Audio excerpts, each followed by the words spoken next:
अब आगे चलते हैं हम, जिसका नाम है चैप्टर 27।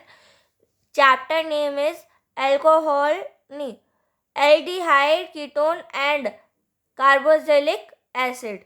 ठीक है, aldehyde ketone and carboxylic acid chapter का नाम है। ठीक है, ये जैसे ये बाउंड है C-C double bond O minus H, CH3 - double bond O minus H, CH3 CH2 C double bond O minus H। इसी प्रोसेस को बोला जाता है एल्डिहाइड। ठीक है, एल्डिहाइड को दूसरी लैंग्वेज में बोला जाता है मेथनॉल। कॉमन नेम है जिसको आप ऐसे भी दिखा सकते हो कि H-C double bond O minus H, जिसको बोला जाता है नॉर्मल एल्डिहाइड। ठीक है, अब देखो ब्रोटेन का भी आप ऐसे दिखा सकते हो कि CH3 CH2 CHO, तो इसको आप ऐसे भी लिख सकते हो कि 2 माइनस ब्रोमो प्रोपोनल भी लिख सकते हैं। फिलिंग सोल्यूशन, फिलिंग टेस्ट बहुत ज़्यादा इंपॉर्टेंट है। ठीक है, इट मीन्स दैट शुगर जो होता है और एल्डिहाइड जो होता है वो डिस्टिंग्विश हो जाता है। डिस्टिंग्विश मतलब होता है पूरी तरीके से ख़त्म हो जाता है। Aldehyde from the ketones, ketone से पूरी तरीके से ख़त्म हो जाता है based on the ability.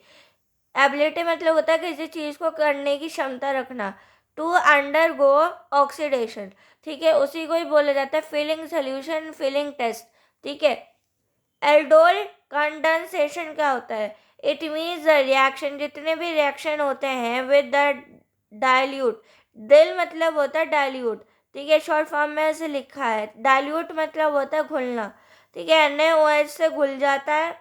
Give एल्डोल्स, the solution is एल्यूट्रेशन बोला जाता है, उसी को ही बोला जाता है एल्डोल कंडेंसेशन। ठीक है, यहीं तक ही पढ़ के आइएगा। जल्दी मिलते हैं नए अपडेट के साथ।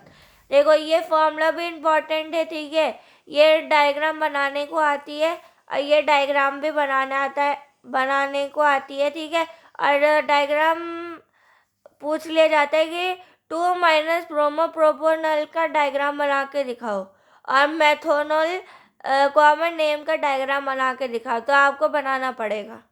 अब फिलिंग सोल्यूशन, फिलिंग टेस्ट क्या होता है वो बताओ, और एल्डोल कंडेंसेशन क्या होता है वो भी बताओ। ठीक है, ये तक ही पढ़ के आइएगा। जल्दी मिलते हैं नए अपडेट के साथ। और चैप्टर 26 और 27 दोनों रिवाइज करके आइएगा। ठीक है, जल्दी मिलते हैं नए अपडेट के साथ। Stay tuned guys.